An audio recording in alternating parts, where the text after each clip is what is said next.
बड़ी औखी जी। ये डिस्क के पीछे डिस्क लगती भी बड़ी पई है। हालांकि ट्रैक्टर 4x4 है, बड़ा ट्रैक्टर है, लेकिन उसके बावजूद ये देख सकते हो।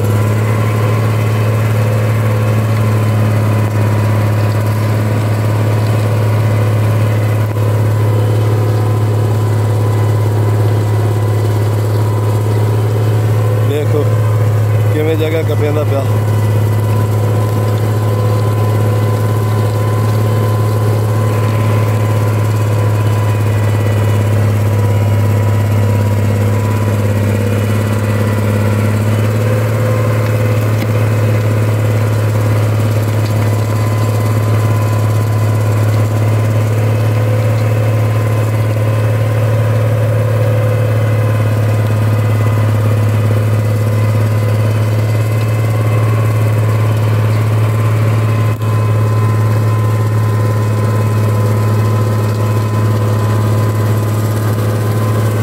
चले गई हुई डिस्क चेक करो, मुकम्मल तवे बेच रहने का।